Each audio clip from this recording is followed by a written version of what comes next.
우리는 살면서 이렇게 보이거나 보이지 않는 여러 가지 그 규칙을 따라서 살아갑니다. 가정에서, 직장에서, 심지어 길에서도 버스 안에서도 우리가 어떤 규칙이라는 걸 늘 의식하면서 삽니다. 부모로서, 또 자녀로서, 또 월급을 받는 사람으로, 또는 일반 시민으로 우리에게 주어진 어떤 사명이 있고 우리가 지켜야 될 규칙들이 있어서 우리가 그것을 따라서 살아가게 됩니다. 그런 걸 의식하지 않고 사는 사람은 되게 비난을 많이 받게 됩니다. 제멋대로 사는 사람이다. 이런 평가도 받습니다. 아주 가끔씩은 이제 규칙에 얽매이지 않고 사는 사람을 이제 자유로운 사람이다. 이런 높은 평가를 할 때도 있습니다만 그런 경우는 아주 예외적인 경우입니다. 규칙을 잘 지키지 않는 사람은 사실 사회적으로도 이렇게 훌륭한 사람으로 성장할 가능성은 그리 많지 않습니다. 특히 우리 기독교적으로 보자면 이 사람은 선천적으로 죄로 오염되어 있고 또 게으르기 때문에 어떤 정해진 규칙을 따라서 자신을 잘 통제하고 또 절제해야만 온전한 사람이 될 수가 있습니다. 지난 시간에 확인한 대로 하나님께서는 그 첫사람 아담과 하와에게 사명을 주시고 또 지켜야 할 규칙도 주셨습니다. 그 규칙을 어김으로써 사람은 퇴보하고 말았습니다. 그러면서 하나님께서 우리에게 주시는 여러 가지 규칙은 우리 인생을, 우리의 삶을 이렇게 고치고 또는 성장하게 하는 그런 일에 꼭 필요한 것입니다. 예를 들자면 자연 법칙, 또 일반적인 도덕 법칙 이런 것은 하나님께서 우리에게 어쩌면 선천적으로 부여해 주신 법칙입니다. 그래서 자연의 흐름에 거스르지 않고 사는 거 아주 중요한 일이고 도덕 법칙을 따라서 우리가 바르게 살아가는 것 역시 아주 중요한 일이고 그것이 우리를 좀 더 사람다운 사람으로 성장해 가게 해줍니다. 특히 오늘은 하나님께서 우리에게 주신 이 성경, 이 말씀을 따라 사는 것이 우리를 고치고 우리를 성장하게 하는 가장 중요한 규칙이라는 걸 우리가 묵상하고자 합니다. 지난 시간에 우리가 창세기 말씀을 묵상했습니다. 아담과 하와가 타락한 이후에도 하나님께서는 인류를 버리지 않으시고 새로운 은총, 사람에게 제2의 본성을 부여하시면서 하나님께서 본래 주셨던 그 사명과 목적을 이루고 그것을 향해 성장해 가도록 은혜를 베풀어 주셨습니다. 특히 아브라함과 이삭과 야곱 이런 이스라엘 민족의 조상들에게는 아주 가까이 친밀하게 임하시고 그들에게 친히 말씀하시면서 그들을 이끌어 주셨습니다. 그런데 이 아브라함의 후손들이 이제 점점 많아지기 시작합니다. 창세기 후반부 말씀을 보면 그 야곱의 아들 요셉이 애굽의 총리가 되고 이스라엘에 기근이 일어남으로써 야곱의 후손 70명이 애굽으로 이주해 들어갑니다. 그리고 그때부터 이스라엘 민족이 애굽으로 이주한 이후부터 이스라엘 민족의 수가 아주 기하급수적으로 증가합니다. 그러니까 이 애굽의 왕들이 긴장해서 그대로 두면 안 되겠다 싶어서 이 사람들을 탄압하기 시작합니다.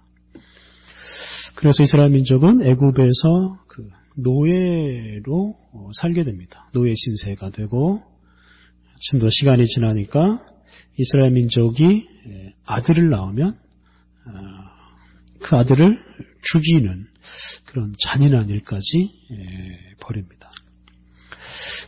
그렇게 이스라엘 민족에 대한 그런 탄압이 계속되니까 견디지 못한 이스라엘 민족이 하나님께 부르짖고 하나님은 그 기도를 들으시고 지도자 모세를 보내서 이스라엘 민족을 애굽에서 해방시키십니다.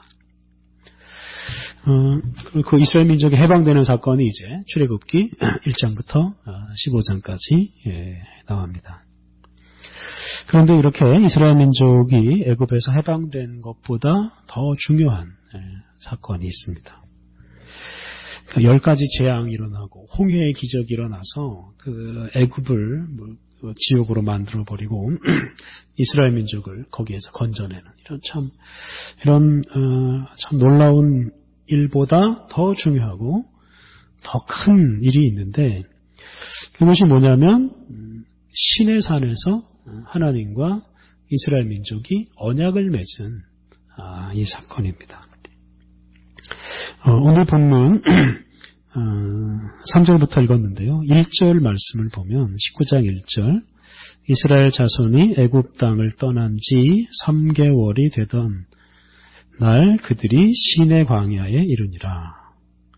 그래서 애굽을 나온 지 3개월 애굽을 나온 지 3개월이 되었을 때 시내산, 시내 광야에 이르게 되었습니다. 그리고 이 시내산에서 장막을 치고 거기에서 거의 1년 정도를 머물게 됩니다. 이스라엘 민족의 본래 목적지가 어디입니까? 가나안이죠. 애굽을 나와서 가나안으로 가야 되는데 가나안까지 가는 데는 열흘 정도면 충분히 갈 수가 있습니다. 그런데 열흘 만에 갈 수 있는 그 거리를 그냥 놔두고 1년 동안 그 시내산 아래에서 머뭅니다. 얼마나 지겹겠습니까? 이스라엘 민족 입장에서 보자면 빨리 하나님께서 약속하신 약속의 땅 가나안으로 갔으면 좋겠는데 그 시내산 아래에서 계속해서 머뭅니다. 민수기 10장 11절을 보면 그때 이제 여기 시내 광야를 떠나는 장면이 나옵니다. 언제 떠나냐면 둘째 해, 둘째 달 20날. 둘째 해, 그러니까 애굽을 나온 지 두 번째 해. 애굽을 나온 지 1년 지나고 둘째 번 달이 되는 겁니다. 그래서 기간으로 따지면 약 11개월 정도가 되는 겁니다. 11개월 동안 이 시내산 그 아래에서 머물면서 이스라엘 민족이 뭘 하느냐면 하나님과 언약을 맺습니다. 그 언약을 맺는 일이 오늘 본문에서 시작이 되는데요. 그 언약의 주 내용이 오늘 본문 5절에 나옵니다. 세계가 다 내게 속하였나니 너희가 내 말을 잘 듣고 내 언약을 지키면 너희는 모든 민족 중에서 내 소유가 되겠고 이걸 세 번역으로 읽으면 이렇습니다. 이제 너희가 정말로 나의 말을 듣고 내가 세워준 언약을 지키면 너희는 모든 민족 가운데서 나의 보물이 될 것이다. 온 세상이 다 나의 것이다. 다 나의 것이다. 여기서 먼저 주목할 것은 상반절에 나오는 너희가 내 말을 잘 듣고 내 언약을 지키면 이라는 말씀입니다. 그래서 내 말과 내 언약 이게 무엇이겠습니까? 하나님께서 주시는 말씀이죠. 율법이고 그리고 그것을 지키기로 한 약속을 잘 지키는 겁니다. 간단히 말하면 하나님께서 주시는 율법을 잘 지키면 이런 뜻이 되겠습니다. 그래서 하나님께서는 이스라엘 민족을 시내산으로 이끄신 다음에 거기에서 언약을 맺으시는데 그 언약의 주 내용이 뭐냐면 그 하나님의 말씀을 주시는 겁니다. 율법을 주시는 겁니다. 그래서 오늘 본문 다음에 나오는 출애굽기 20장 이후 말씀을 보면 하나님께서 여러 가지 말씀을 주십니다. 출애굽기 후반부 말씀, 레위기 그리고 민수기 9장까지 이 말씀들은 이스라엘 자손이 시내산 아래에서 1년여 동안 머물 때 받은 말씀들입니다. 그러니까 이렇게 하나님으로부터 율법의 말씀을 받은 이 사건이 애굽에서 나온 사건보다 더 중요하다. 우리가 기억하면 좋겠습니다. 이스라엘 자손이 애굽에서 나온 것만으로는 이게 참 부족하고 또 의미가 없습니다. 왜냐하면 이스라엘 민족은 애굽에서 400년 동안 노예로 살지 않았습니까?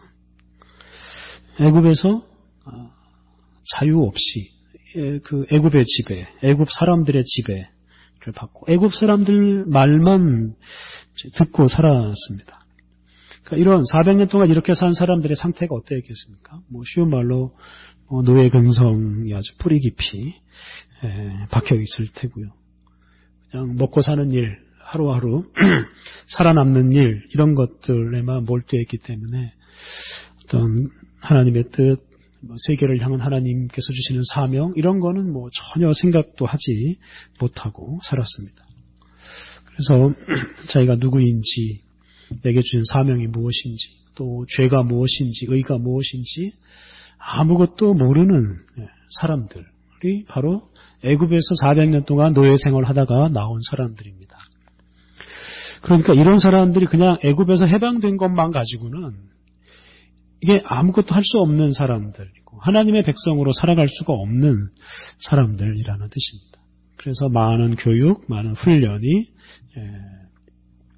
필요한데 바로 이런 사람들을 하나님의 백성 되게 또는 하나님의 백성답게 만들어주는 것이 바로 율법이고 하나님의 말씀입니다.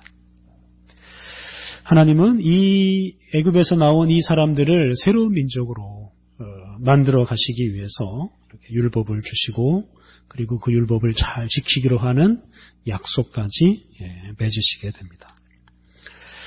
그러니까 이런 의미에서 하나님께서 시내산에서 이스라엘 자손에게 주시는 이 율법이라는 것, 이 하나님 말씀이라는 것은 이게 이스라엘 자손을 귀찮게 하거나 또는 괴롭히기 위해서 주시는 게 아닙니다. 하나님께서 명령하기 좋아해서 사람 부려먹기 좋아해서 주시는 말씀이 아니라 이 사람들을 새로운 백성으로 만들어 가기 위해서 하나님께서 이스라엘 민족에 주시는 아주 좋은 선물이라고 할 수가 있겠습니다. 이런 하나님의 말씀은 사람에게 주시는 정말 좋은 선물이다 하는 거 우리가 기억하면 좋겠습니다. 그래서 이 구약 성경이 단지 이스라엘을 위한 선물이 아니라 우리들을 위한 선물이기도 합니다. 그래서 우리들이 하나님의 백성으로 또 하나님의 백성답게 살아가기 위해서 꼭 필요한 말씀이 바로 오늘 읽는 대로 하나님께서 주시는 이 귀한 말씀입니다. 5절 하반절과 6절 말씀은 이렇게 당신의 말씀을 잘 듣고 언약을 지키는 사람들에게 주시는 그 복을 말하는데요. 앞에서 읽은 대로 5절 하반절 세 번역으로 읽으면 이렇습니다. 너희는 모든 민족 가운데서 나의 보물이 될 것이다. 온 세상이 다 나의 것이다.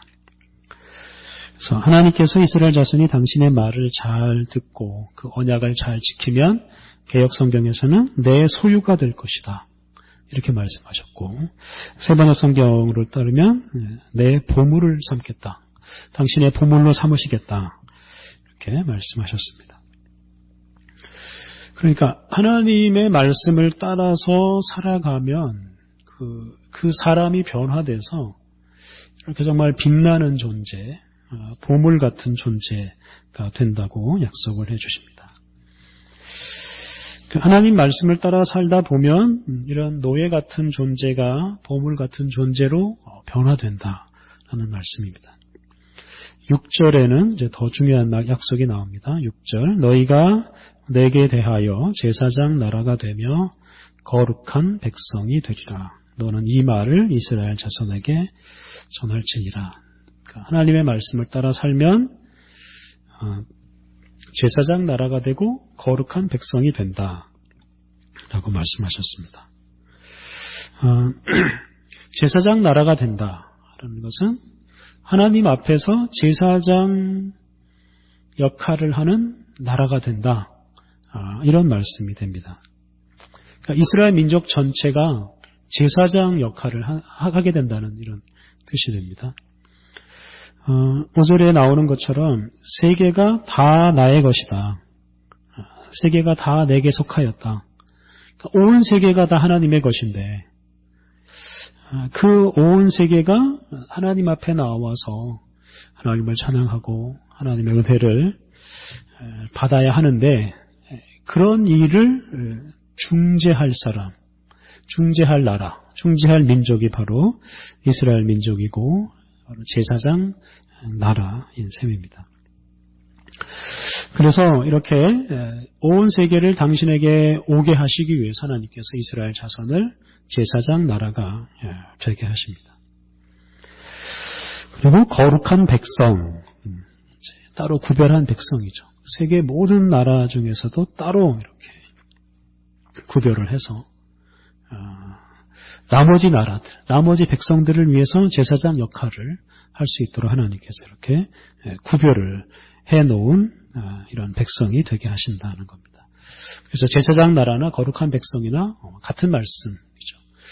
그러니까 이스라엘 민족이 하나님의 율법을 따라서 살아가는 이 민족이 온 세상을 향한 하나님의 뜻을 이루는 나라가 되게 하시겠다라고 말씀을 하십니다. 그래서 이스라엘 민족이 지금 시내산에서 받는 이 율법을 따라서 잘 살아감으로써 제사장 나라와 거룩한 백성이 되는 것. 이게 하나님께서 이스라엘 민족을 애굽에서 이끌어내신 목적입니다. 그러니까 단지 애굽의 그 고통스러운 생활에서 벗어나게 해주시는 게 목적이 아니라 이렇게 거룩한 제사장 나라, 거룩한 백성이 되게 하시기 위해서 하나님께서 이스라엘 민족을 애굽에서 이끌어내셨습니다. 그래서 이것 때문에 애굽에서 나온 것보다도 시내산에서 받은 이 율법이 더 중요하다라고 말씀을 드린 겁니다. 그래서 이렇게 하나님께서 이스라엘 민족을 애굽에서 이끌어내시고 시내산으로 오게 하시고 거기서 약속을 하고 이제 그들을 거룩한 백성으로 변화시키는 일을 시작하십니다. 그 처음 하시는 일이 뭐냐면 오늘 본문 뒤에 나오는 것처럼 율법을 주십니다.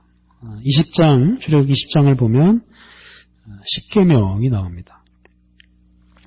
10계명을 시작으로 해서 사람들이 꼭 지키면서 살아가야 될 여러 가지 그 규정들을 주십니다. 오늘날로 하면 민법에 해당하는 규정, 또 형법에 해당하는 규정들 하나님께서 주셔서 개인적으로나 사회적으로나 이 말씀을 따라서 살게 하십니다.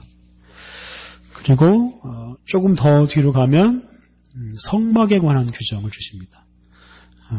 광야에서 살아갈 때 필요한 간이 예배당이죠. 이런 성막, 그리고 성막에서 제사를 돕는 제사장에 관한 규정이 나옵니다. 제사장을 어떻게 세워야 할지, 제사장 의복을 어떻게 만들어야 될지에 관한 말씀을 이렇게 길게 주십니다. 그리고 이어지는 레위기 말씀을 보면 개인을 거룩하게 하는 여러 가지 규정들, 제사법에 대한 말씀이 나오고 또 사회 전체를 거룩하게 만드는 여러 가지 규정들, 특히 안식일, 안식년, 희년 이런 여러 가지 사회적인 법을 주십니다.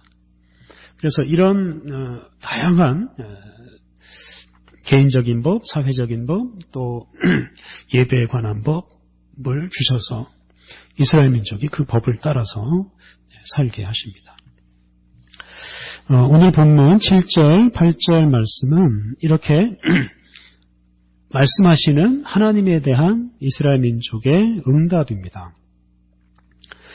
7절, 8절 말씀, 모세가 내려와서 백성의 장로들을 불러 여호와께서 자기에게 명령하신 그 모든 말씀을 그들 앞에 진술하니 백성이 일제히 응답하여 이르되 여호와께서 명령하신 대로 우리가 다 행하리이다. 모세가 백성의 말을 여호와께 전하매.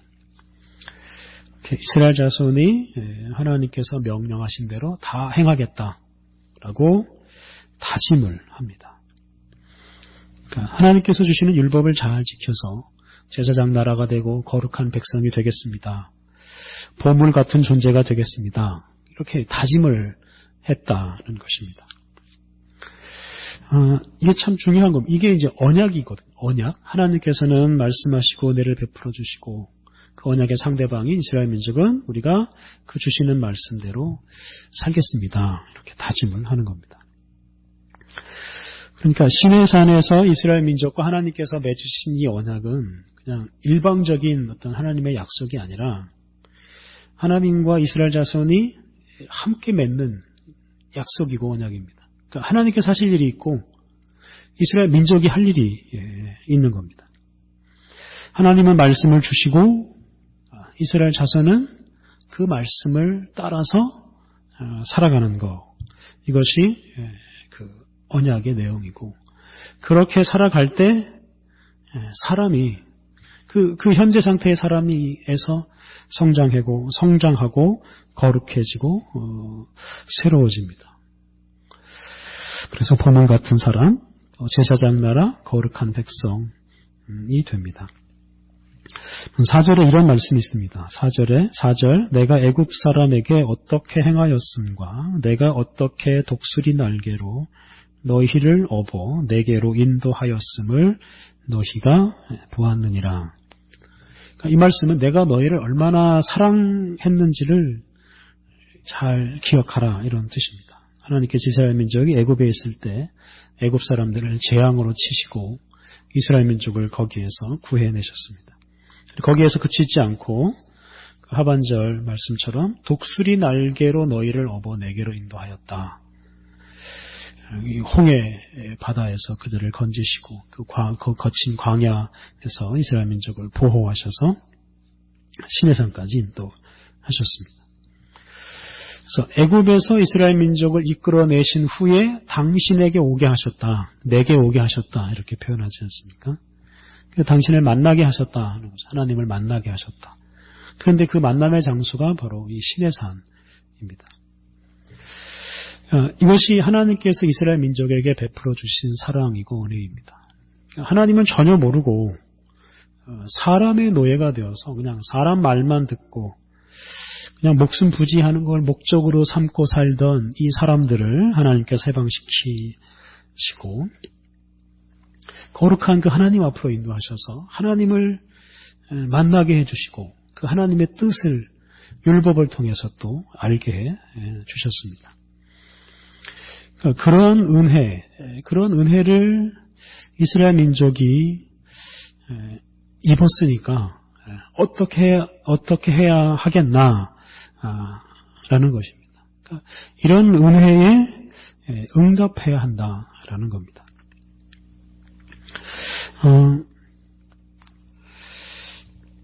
은혜를 베풀어 주시는 하나님께 우리가 하나님 그렇게 살겠습니다. 그렇게 다짐하고 또 그 말씀에 순종해야 합니다. 이것이 하나님과 언약을 맺는 것이고요. 이렇게 언약을 맺고 그 언약에 충실하게 살아갈 때 우리의 삶에 변화가 또 성화가 일어나게 됩니다. 우리 그리스도인의 삶의 모든 것이 다 하나님의 은혜입니다.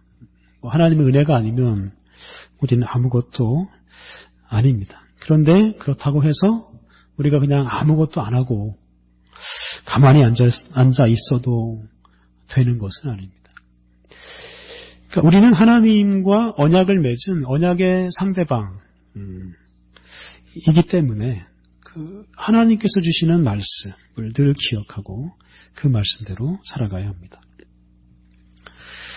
그러니까 하나님께서 우리에게 베풀어 주신 그 은혜를 우리가 잘 받고 그 은혜를 우리가 잘 누리고 그 은혜로운 하나님 말씀을 따라 살아갈 때 우리의 삶에 변화가 일어나고 하나님께서 우리에게 주신 귀한 사명을 우리가 이루어 갈 수가 있습니다. 오늘 본문에 나오듯이 우리가 하나님의 소유, 하나님의 보물이 되고 또 제사장 나라가 되고 거룩한 백성이 되는 것, 이것이 우리 삶의 목표가 되어야 합니다. 지금 우리 자신의 이런 모습에 그냥 이 정도면 됐다라는 이런 생각 대신에 우리가 정말 제사장 나라가 되고 거룩한 백성이 되어서 온 세상을 하나님께 돌아오게 하는 그 일을 우리의 목표로 삼고, 그리고 그 목표를 이루기 위해서 우리가 하나님 말씀대로 살아가야 합니다.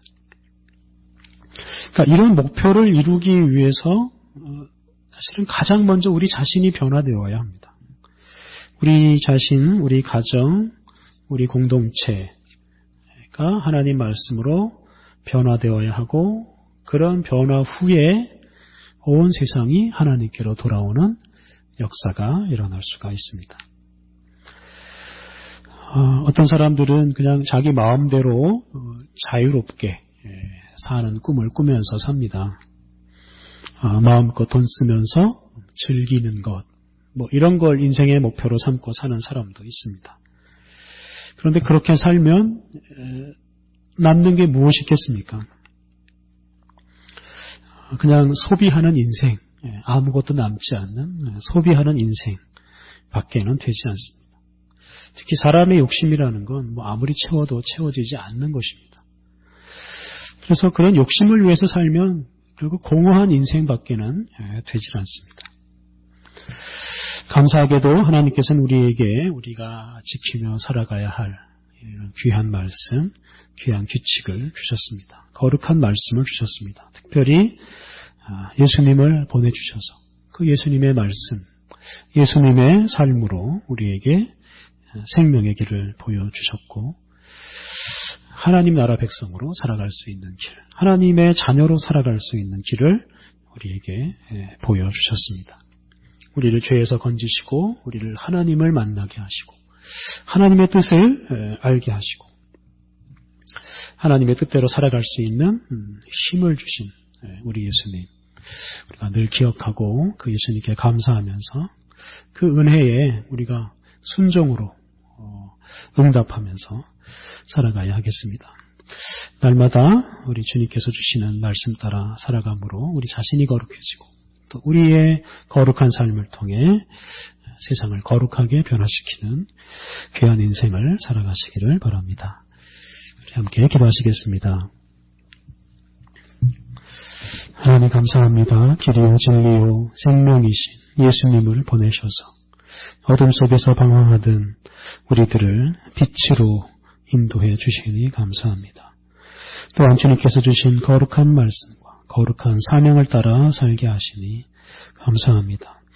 하나님, 우리가 오직 주님께서 주시는 말씀과 사명을 따라서 왕같은 제사장으로 또한 거룩한 백성으로 날마다 변화되어 살아가게 하여 주옵소서. 그리하여 온 세상 모든 민족, 모든 이들을 주님 앞으로 이끌어오는 귀한 인생을 살게 하여 주옵소서.